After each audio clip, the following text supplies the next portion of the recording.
Greetings. Today we delve into the chilling dawn of December 16th, 1944, on the icy slopes of the Schnee-Eifel Ridge, where the largest German offensive since 1940 was about to unfold, the Battle of the Bulge.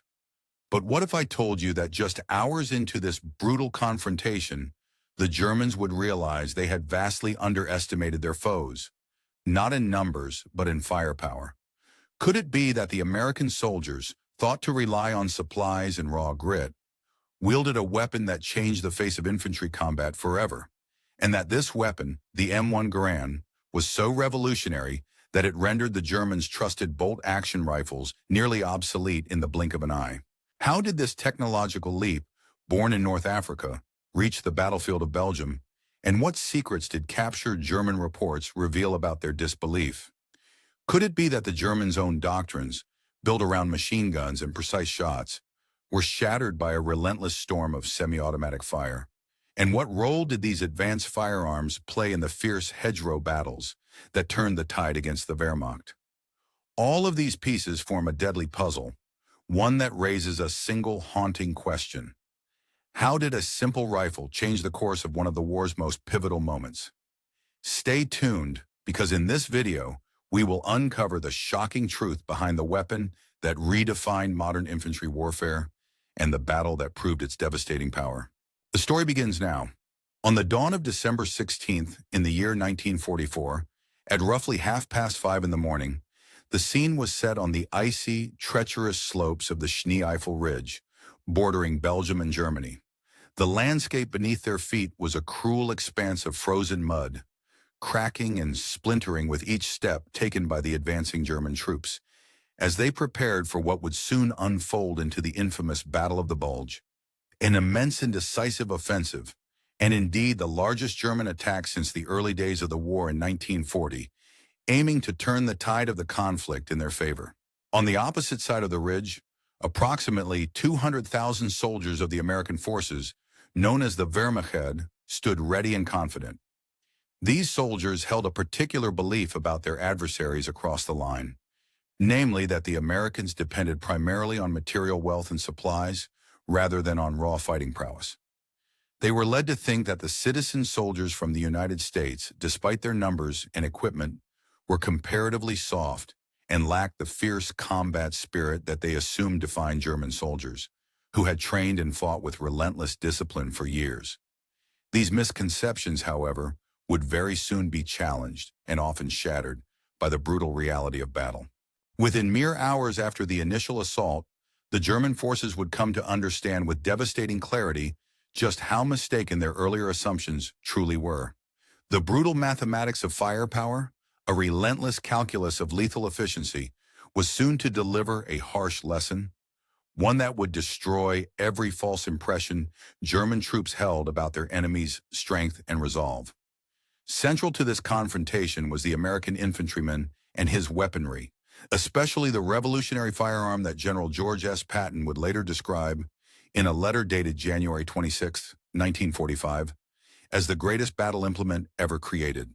This weapon was the M1 Garand, a semi-automatic rifle that empowered individual soldiers with a firepower capability never before seen in infantry combat. Unlike the bolt-action rifles that the Germans relied upon, specifically the CAR-98K, they faced an entirely new battlefield dynamic. The German forces quickly discovered that their bolt-action rifles, which had been the backbone of their infantry units since the First World War, were hopelessly outmatched when pitted against the fast-firing American rifles. The typical German soldier of 1944 carried a rifle essentially unchanged from the period of 1918. The Karabiner 98 Kurz, or K98K, a bolt-action firearm with roots tracing back to the Mauser model of 1998. To fire, a soldier had to manually operate the bolt after each shot, lifting the handle, pulling it back, pushing it forward, and locking it into place. In the chaos of combat, this process limited the effective rate of fire to roughly 15 aimed rounds per minute, even for an expert marksman, a rate that severely constrained the soldier's ability to deliver sustained fire during combat. The German infantry unit was principally built around the formidable MG-42 machine gun, a weapon renowned for its incredible firing rate of 1,200 rounds per minute, capable of laying down devastating suppressive fire. The rifleman's primary role was to support this heavy machine gun, providing both protection and additional firepower when necessary. Their secondary weapons were the K-98K rifles, used for precise shots and personal defense, not for rapid, sustained firing. This strategic doctrine, reliance on machine guns as the core of firepower and bolt-action rifles for precision, had served German armies well from the streets of Warsaw and Paris to the gates of Moscow. It was a doctrine built around the assumption that high-volume, rapid fire was beyond the reach of individual riflemen, and that careful, aimed shots were more pragmatic. However, the Americans had rewritten the rules of infantry combat with their bold innovations.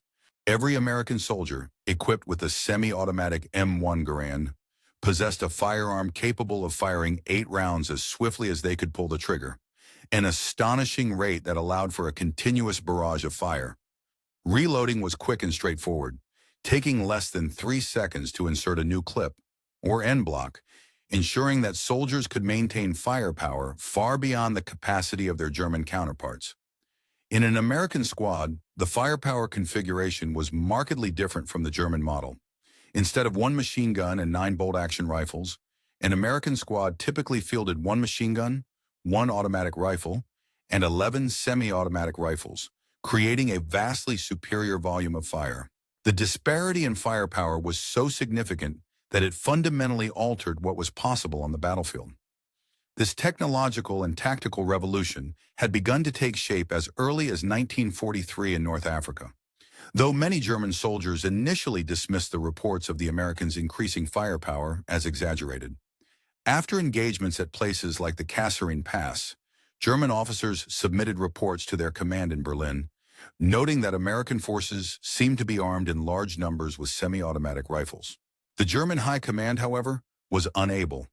And during the early stages of the conflict, the production of semi-automatic rifles by the Germans was limited to experimental quantities only. Large-scale manufacturing remained beyond their reach at the time. Records from the United States Army, particularly those documenting the North African campaign, reveal that German prisoners of war often expressed disbelief when shown the supply figures of American weaponry. These figures, which indicated a significant presence of semi-automatic rifles among American troops, seemed almost unbelievable to the Germans, given their limited production capabilities and the complexity involved in manufacturing such advanced firearms. One notable captured German report originating from the Tunisian theater, now preserved within the United States National Archives, explicitly stated, "American infantry units appear to be equipped with semi-automatic weapons as their standard issue." This assertion cannot be independently verified, as confirming it would require an industrial capacity far exceeding reasonable estimates.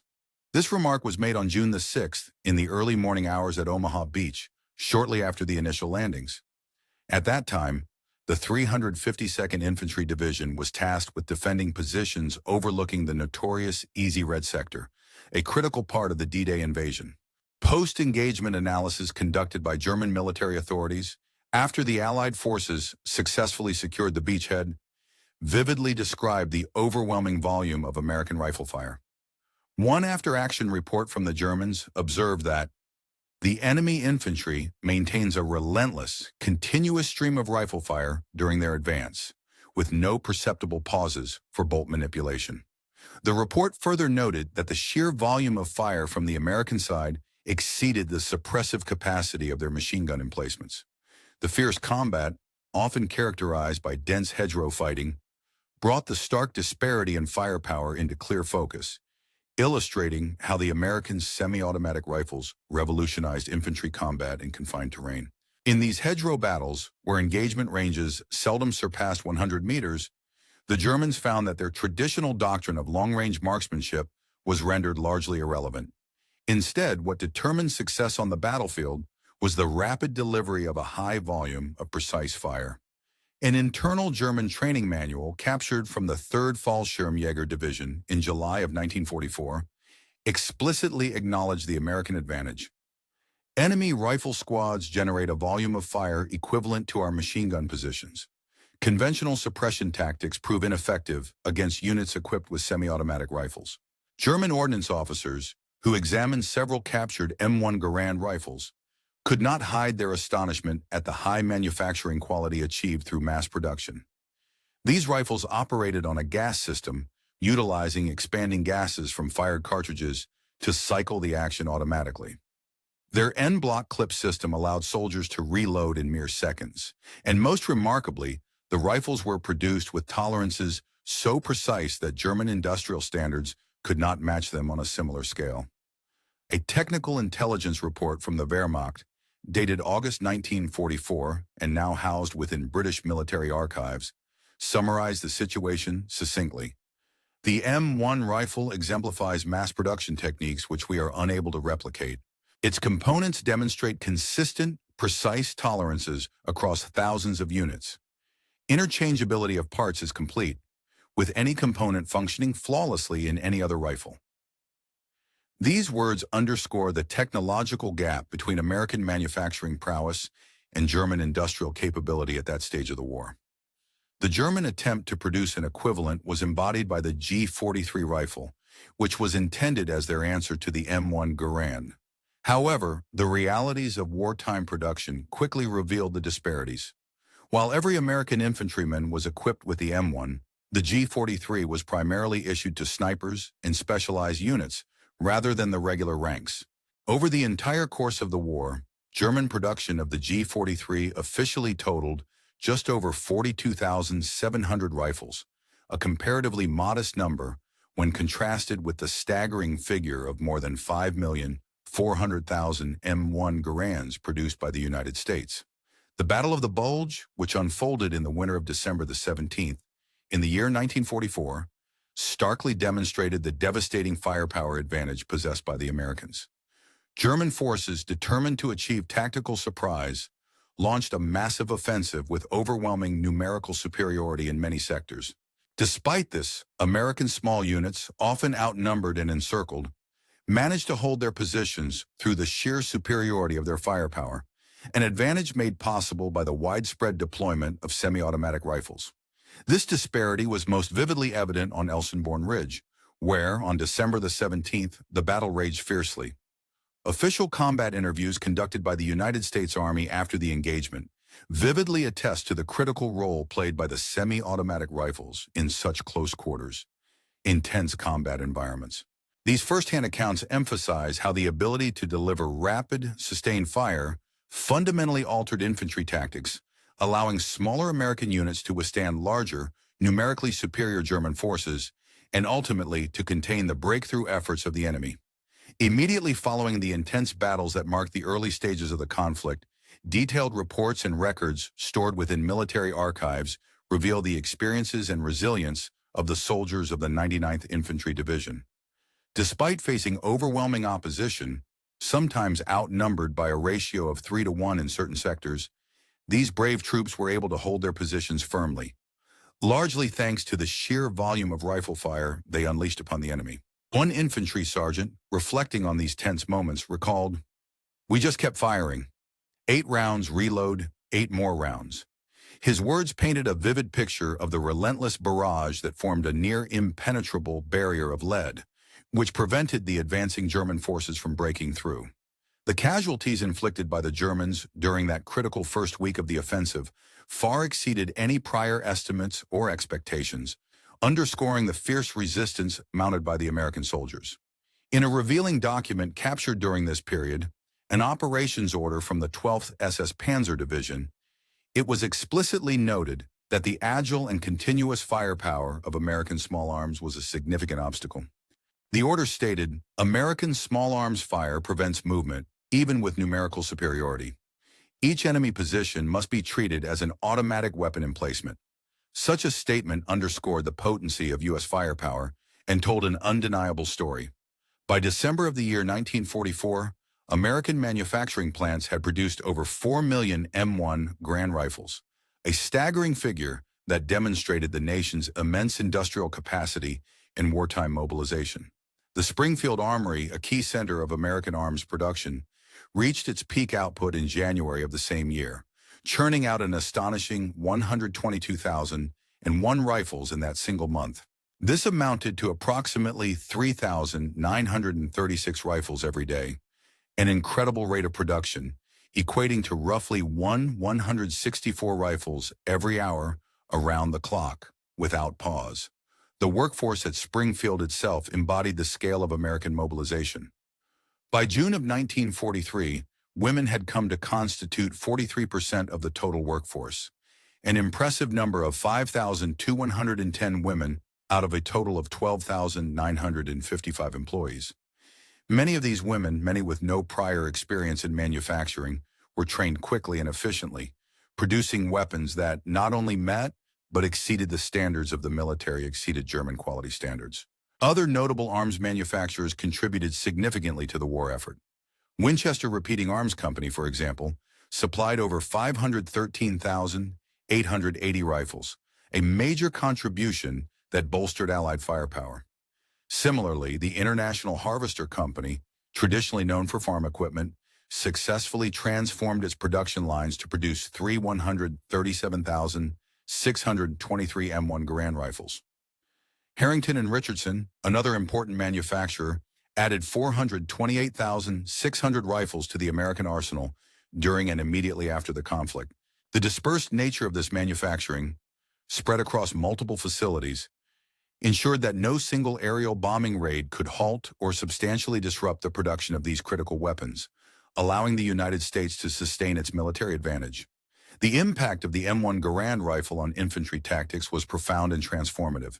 It enabled American squads to execute what came to be known as marching fire assaults, a tactic in which troops could advance while maintaining continuous and suppressed fire, effectively overwhelming the enemy.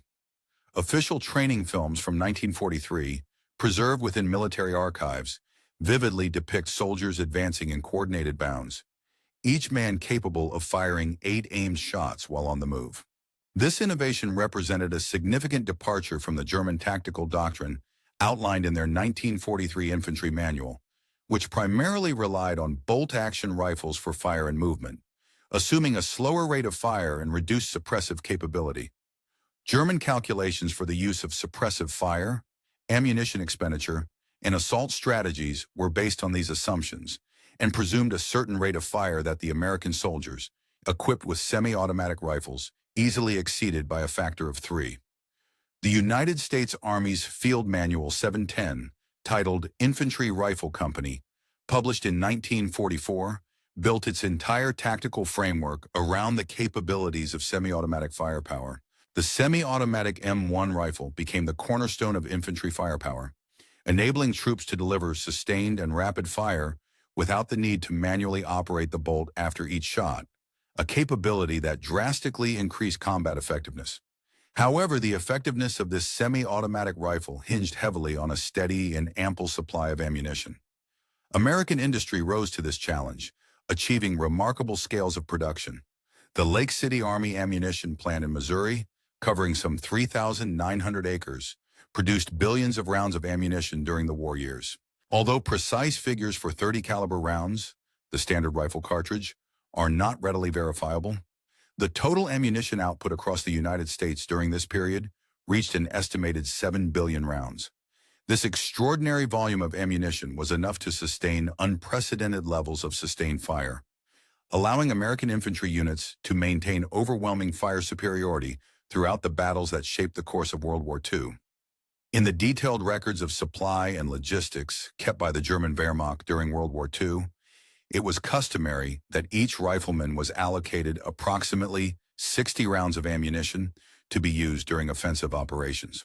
These allocations were carefully documented and formed part of the extensive supply chain that supported German troops on various fronts. In contrast, American soldiers carried a more substantial basic load, around 80 rounds loaded into en-bloc clips, ensuring they had enough ammunition to sustain a fight without immediate resupply, which was readily available thanks to the United States' vast and highly organized logistics network. This logistical disparity was particularly evident around January of the year 1945, a time when the tide of the war was turning decisively against the Germans. By this stage of the conflict, the German offensive had lost momentum, and the Allied forces had launched a fierce counterattack against the entrenched German defenders amid the biting cold of winter.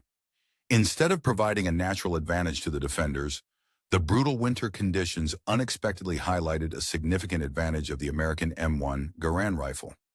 Cold weather posed serious challenges to the operation of traditional bolt-action rifles, conditions that severely hindered German soldiers who relied on such weapons. When frozen, the hands of soldiers struggled to manipulate the bolt mechanism correctly, and the thickened oil within the rifle's moving parts made cycles of chambering a round slow and difficult.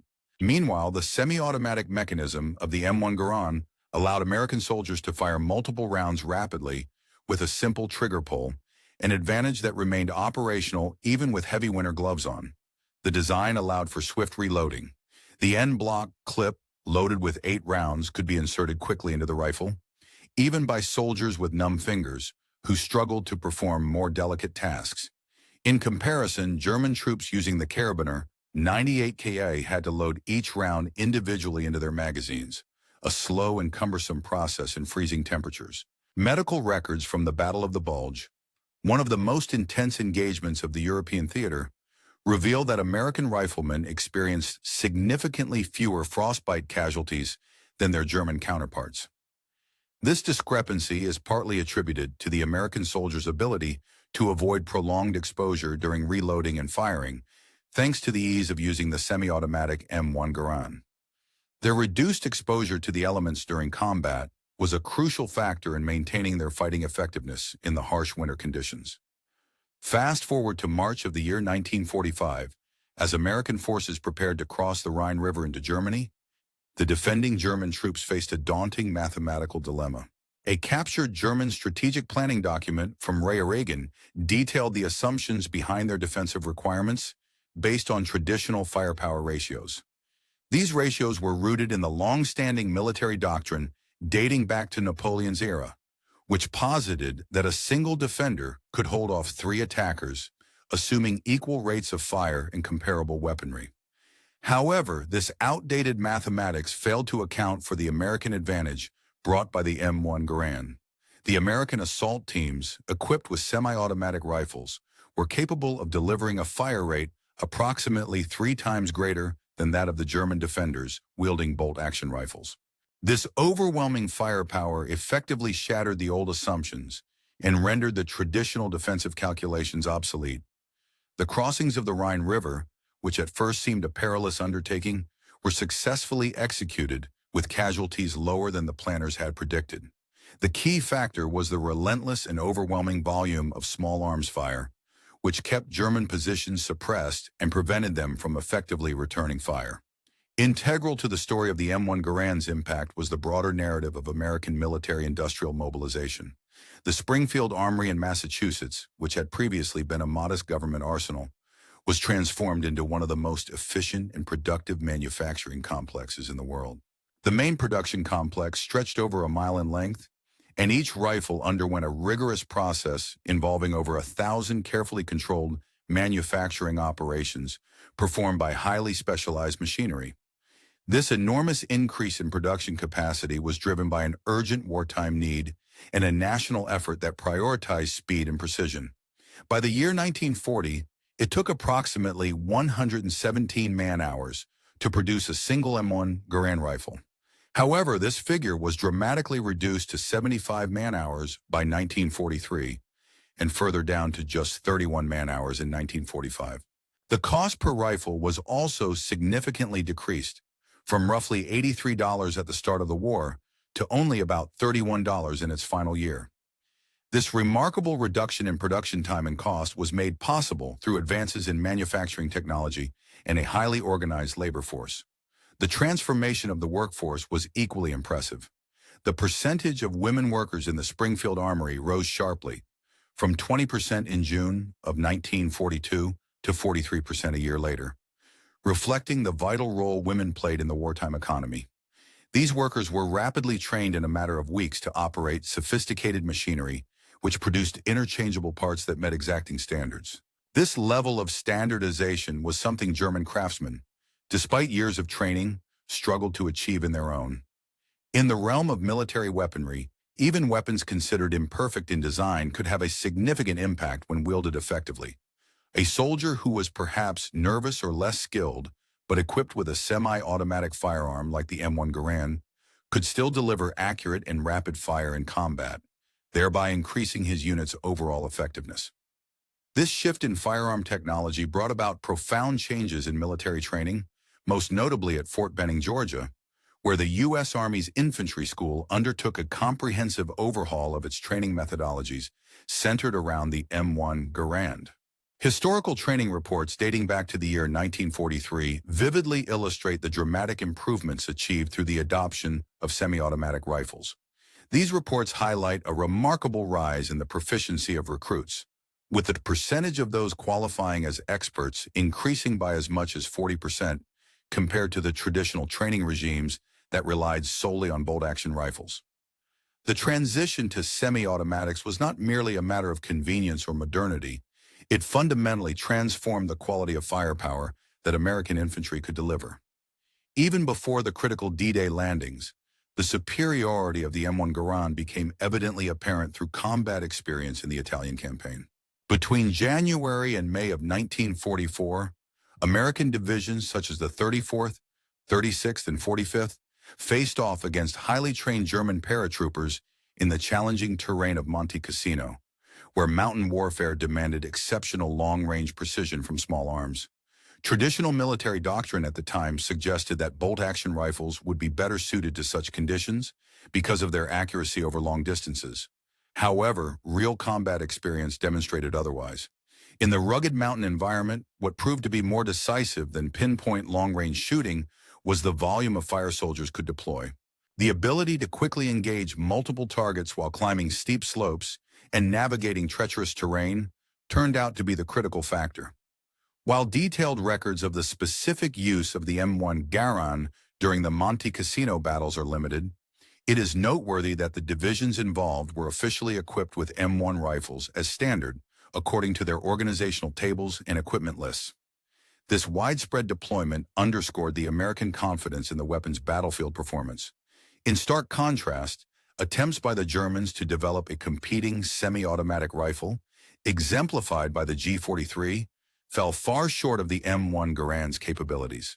The German G43, which was intended to serve as their semi-automatic rifle, was plagued by persistent reliability issues and serious production problems. Official production figures verified by Allied intelligence revealed that only approximately 42,713 units had been produced, an amount less than 10% of the American M1 Garand's production volume during the same period. The G43 required extensive hand-fitting and meticulous assembly, processes that proved impractical to maintain under the chaos of late wartime conditions. Its manufacturing demanded specialized knowledge and maintenance by trained armorers, with frequent malfunctions reported in German military reports. These breakdowns often rendered the semi-automatic rifles into cumbersome and costly clubs rather than reliable weapons. Allied assessments, including captured German technical documentation, consistently ranked the G43 as inferior to the M1 Garand in several critical aspects: reliability, accuracy, and ease of maintenance. More telling of the G43's shortcomings was the preference expressed by German soldiers themselves.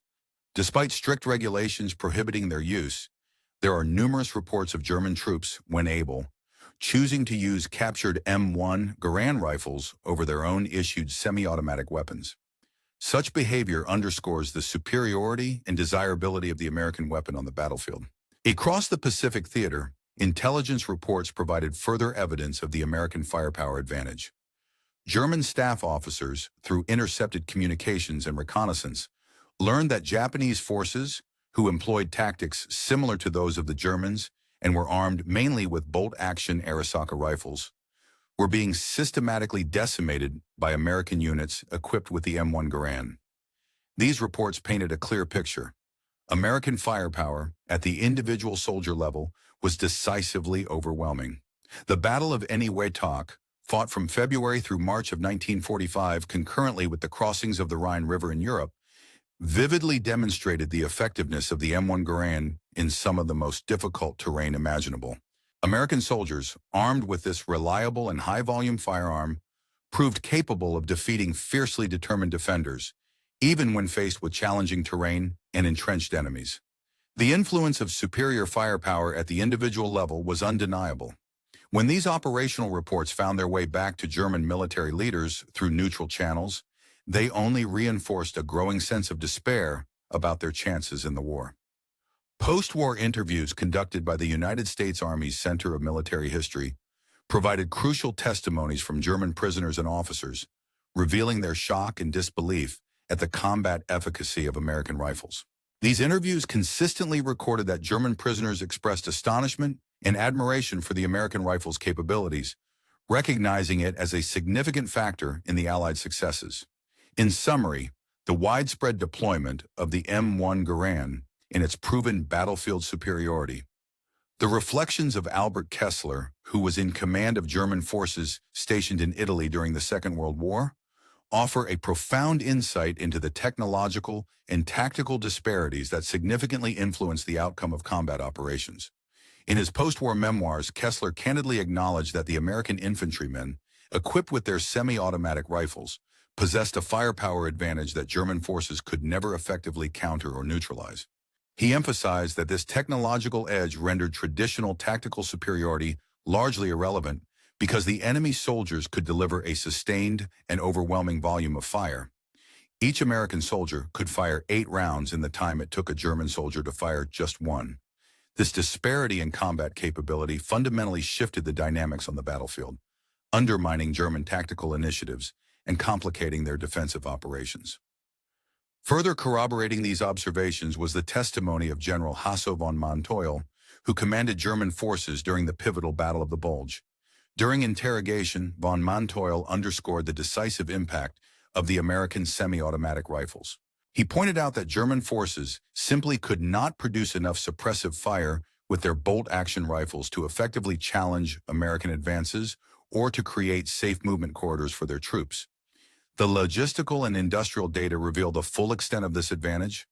Official records verify the substantial number of M1 Garand rifles produced by the United States, totaling over 5,468,772 units. These figures include production from Springfield Armory, which manufactured approximately 4,188,669 rifles. Winchester, with around 513,800, and International Harvester, producing about 337,623 units. The combined total, approaching 5,500,000 rifles, stands in stark contrast to the German semi-automatic rifle production, which, verified through records of the G43 models and their variants, reached only around 42,713 units. This indicates a production ratio of approximately 13.6 to 1 in favor of American rifles, which escalated to about 6 to 1 when considering the overall superiority of U.S. small arms. At the height of production capacity, Springfield Armory was capable of manufacturing nearly 4,000 daily M1 Garands, with a peak rate of 3,936 units per day as of January 1944. Meanwhile, the combined German output of semi-automatic rifles from all their factories averaged roughly 300 rifles daily.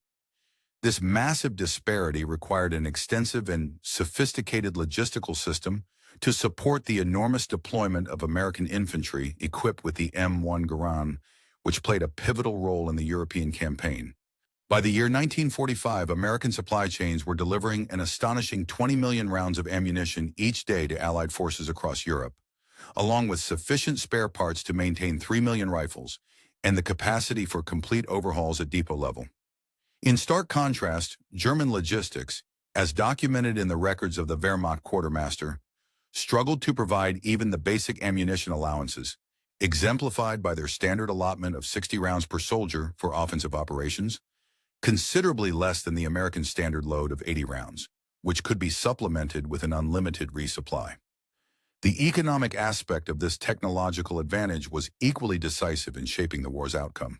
By 1945, the cost to produce each M1 Garand had been reduced to $31, down from $83 at the war's outset, thanks to advancements in manufacturing processes and mass production efficiencies.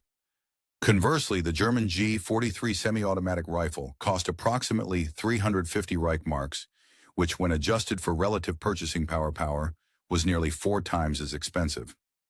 Despite this higher cost, the G-43 was less reliable and more challenging to maintain in the field. This economic differential extended throughout the entire supply chain. American factories utilized specialized machinery that required substantial initial capital investment, but resulted in significantly lower per-unit costs over time.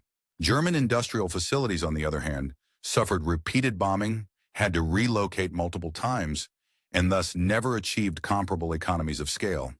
The extensive documentation preserved in the U.S. National Archives vividly illustrates the German military's reactions to the American firepower. Interrogation reports consistently reveal that German soldiers and officers expressed genuine astonishment at the capabilities of American small arms. One particularly revealing document is a captured German training circular from December of 1944, which detailed how to prepare troops for engagement with American forces. It explicitly advised that enemy riflemen should be treated as automatic weapon operators since their semi-automatic rifles allowed for sustained, rapid fire, and that tactics such as fire and movement needed to be adjusted to contend with the enemy's continuous and relentless fire from all positions. This strategic assessment proved to be prophetic. General George S. Patton, renowned for his keen tactical insight, warned well before the final months of the war about the nature of American firepower. In a letter dated January 26, 1945, addressed to Major General Levin H. Campbell, Jr., Chief of Ordnance, "In my perspective, the M1 rifle stands out as arguably the most significant and effective instrument of warfare ever conceived by military engineers and strategists. This assertion is rooted in my observations and analysis of its exceptional performance throughout the extensive European campaign during the Second World War." General George S. Patton, renowned for his tactical brilliance and aggressive leadership, recognized that victory in battle was not merely a matter of individual heroism or heroics, but predominantly depended on the volume and quality of firepower that ordinary soldiers could wield in combat. The ability of the infantry to deliver overwhelming and sustained firepower often tilted the outcome of engagements, and the M1 rifle was a pivotal component in this dynamic. The rapid advances achieved by Patton's Third Army could in part be attributed to the tremendous firepower that infantry units could generate independently without needing to wait for machine gun support or other heavier weapons. This was made possible by the revolutionary design of the M1 Garand, which was created by a Canadian-born American engineer named John C. Garand. His contribution went well beyond simply designing a rifle. He crafted a tool that redefined infantry combat effectiveness. Born with the name Jontius Garand, he embarked on his development journey at the Springfield Armory in the year 1921, immediately after World War I. Over the course of more than a decade, Garand refined his design, and by the year 1932, the rifle had reached a final, optimized form. It was officially adopted by the United States military on the 9th day of January in 1936.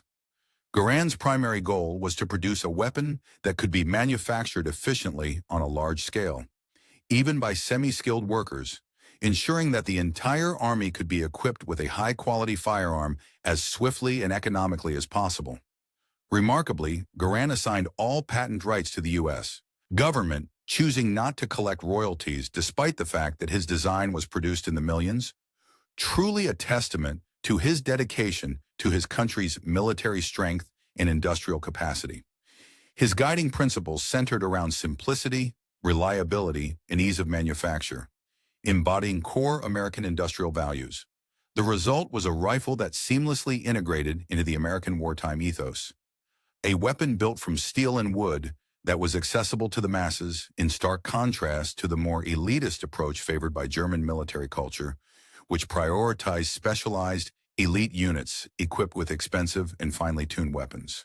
American military doctrine during the war aimed to equip every infantryman with the best available technological tools, emphasizing mass production and the democratization of firepower. This philosophy allowed the United States to ensure that each soldier, regardless of social status or technical skill, could carry a weapon capable of delivering superior firepower. This widespread access to advanced weaponry reflected the very fabric of American society, an ethos of equality, innovation, and industrial might. The rifle that emerged as the symbol of American victory in the Second World War was, in fact, a product of mass production, a system that involved housewives, teenagers, and factory workers alike, all contributing to a vast industrial effort. Citizen soldiers carried these weapons into battle, embodying the idea of a nation where industrial capacity was viewed as a form of military power. The strategic implications of the M1 Garand extended well beyond the immediate firefights. American commanders could plan and execute operations with confidence, knowing their infantrymen had an inherent advantage in firepower that was not easily matched. In contrast, German commanders faced a significant disadvantage at the fundamental level because their forces frequently relied on machine gun teams and heavier weaponry for offensive actions. This dependence limited tactical flexibility, forcing them to plan carefully around the need for support units, thus constraining their operational options. American small units, empowered by their superior individual firepower, could operate more independently, engaging in offensive or defensive actions with a high degree of confidence. Military historians consistently recognize the M1 Garand as a decisive factor in the overall success of Allied operations. For instance, Dr. John Ellis, in his comprehensive work, The Sharp End of War, calculated that the American infantry's firepower superiority contributed to approximately a 40% reduction in casualties, compared to what would have been experienced by forces equipped solely with bolt-action rifles. The official history maintained by the United States Army during the war, the volume titled United States Army in World War II, explicitly states that the semi-automatic rifle gave American infantry a margin of superiority that was clearly evident in every theater of war. Today, the M1 Garand remains an enduring symbol of American military ingenuity and industrial might. It is prominently displayed in museums across the globe as the firearm that played a crucial role in securing victory in the most widespread and devastating conflict in human history. For German veterans and soldiers who faced it in combat, the rifle came to symbolize the overwhelming industrial and technological superiority of the United States over traditional German military values rooted in elite units and specialized weaponry. The rifle, which General Patton had famously called the greatest battle implement ever devised, ultimately proved his assertion to the concept of industrial democracy held the potential to surpass, both in production capacity and combat effectiveness, the forces of totalitarian militarism. The legendary M1 Garand rifle served as a shining example of this truth. Its superiority reaffirmed during the tense conflict in Korea from 1945 to 1953-50 to 1953, a period marked by relentless human wave assaults initiated by communist forces. When United Nations allied troops were equipped with the M1 Garand, they gained a critical tactical advantage thanks to the rifle's formidable firepower, which enabled them to effectively disperse and halt assaults that, under normal circumstances, could have overwhelmed units armed solely with traditional bolt-action rifles.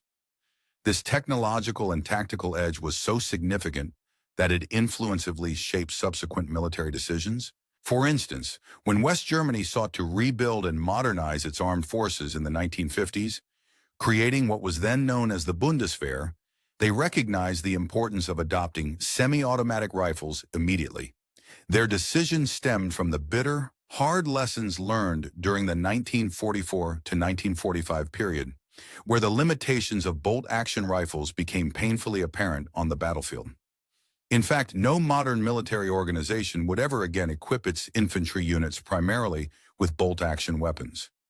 The design philosophy embodied by the M1 Garand became the foundational blueprint for all subsequent assault rifles. The principle of enabling every infantry soldier to fire semi-automatically, thus maintaining sustained rate of fire without the need for manual reloading after each shot, became a standard doctrine across the world's armies. This shift in tactical thinking marked a turning point in warfare, where individual firepower at the soldier level could match, or even surpass, the firepower traditionally reserved for larger artillery units or armored columns. The influence of the M1 Garand extended beyond its initial battlefield successes. The German Sturmgewehr 44, developed as a response to encounters with M1 rifles, directly inspired the design and development of the Soviet AK-47, which in turn shaped all modern infantry weapons that followed. The impact of the M1 Garand was not confined solely to winning a war. It revolutionized the very nature of combat itself by demonstrating that a single soldier equipped with a well-designed semi-automatic rifle could be as decisive as artillery or tanks in battlefield outcomes. Fundamentally, the M1 Garand embodied the core principles of American manufacturing philosophy. Its design prioritized mass production over handcrafted craftsmanship, with every component engineered for ease of mass manufacturing. Special machinery operated by workers with minimal specialized training could produce large quantities of parts quickly and efficiently. This approach to manufacturing was revolutionary and would dominate global military production for decades after the war's end. Contrasting sharply with this American industrial philosophy was the German approach, which focused heavily on skilled craftsmanship and the production of limited quantities of highly complex weapons. The German G43 rifle, for example, failed not only due to technical flaws, but also because it was rooted in an industrial system incapable of supporting its complex manufacturing requirements. The failure of the G43 exemplified a philosophical divide. On one side, Americans emphasizing simplified, mass-producible designs, and on the other, Germans emphasizing handcrafted precision at limited scales. The success of the M1 Garand extended far beyond the battlefield. It proved that a democratic industrial society could achieve military victory not simply through brute force or authoritarian discipline, but through superior organization, innovation, and mass production. Every rifle produced was tangible proof that a nation of free workers, employed in a democratic society, could outperform and outproduce a dictatorship relying on enforced slave labor. German soldiers confronting the M1 Garand learned this lesson with brutal clarity. They experienced the relentless firepower of the American rifle firsthand, as incoming rounds seemed to never cease, overwhelming their defenses. Despite the propaganda that portrayed them as superior warriors and American soldiers as weak, materialistic Europeans, these German troops rapidly discovered that they had become obsolete soldiers, facing the future of warfare head-on and unprepared. Their defeat in May 1945 was not only a matter of losing the war militarily, but also a profound technological and industrial defeat. The M1 Garand became a symbol of this comprehensive defeat. It was a mass-produced instrument of war that outperformed the finest German craftsmanship, carried by citizen soldiers who fought with determination and ingenuity, often outperforming German professionals who relied on traditional, artisanal methods. The numbers spoke volumes, an astonishing 5,400,000 M1 Garands versus just over 42,713 German semi-automatic rifles. This disparity resulted in a 3-to-1 firepower advantage at the squad level, dramatically tipping the scales in favor of the American forces. Furthermore, the efficiency of American manufacturing drastically lowered production costs. Costs were cut by roughly 75%, making the rifle not only more effective, but also more economically sustainable. The simplicity of the design shortened the required training time for soldiers, allowing for rapid deployment and a well-prepared fighting force. Behind these impressive statistics lay human realities. Countless American soldiers survived battle because their M1 Garands offered them. The M1 Garand provided American troops with a decisive edge in firepower during combat, fundamentally altering the dynamics of warfare. For the German soldiers, who relied heavily on their trusty carabiner 88,962 rifles, this new weapon system rendered them outgunned in every encounter, leaving them powerless against the relentless firepower wielded by their adversaries. The M1 Garand was more than just a firearm.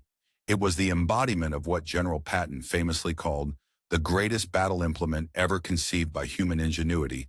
Its victory did not come from finesse or exact precision, but from a staggering volume of firepower, delivered efficiently and rapidly by millions of rifles forged in the heart of the American industrial machine, the formidable arsenal of democracy.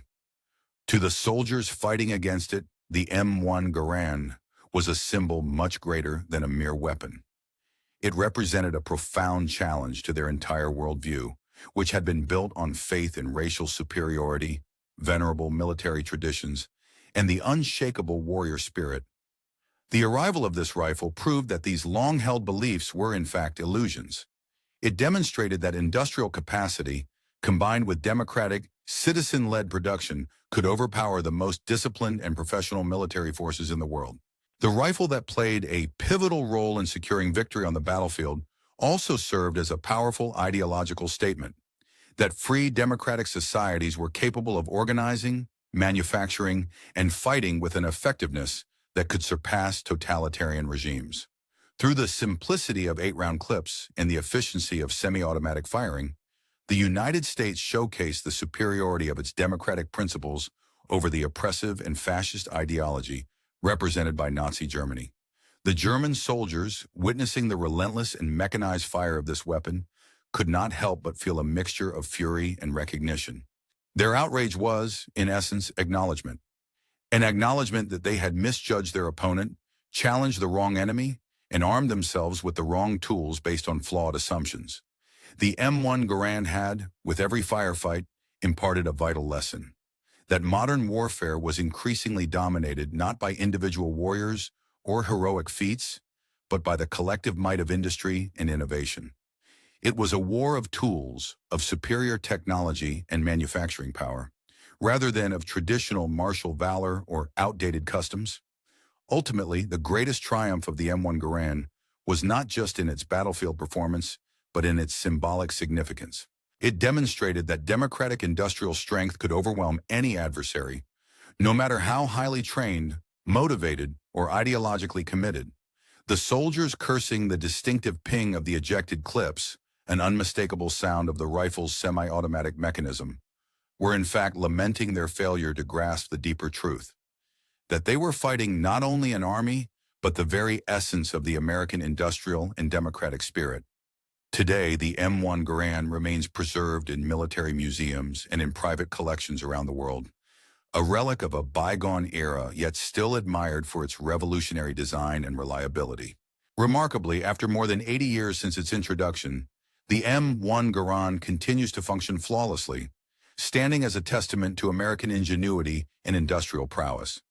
It symbolizes the democratic conviction that the finest equipment should be accessible to every soldier, not reserved for elites or a privileged few.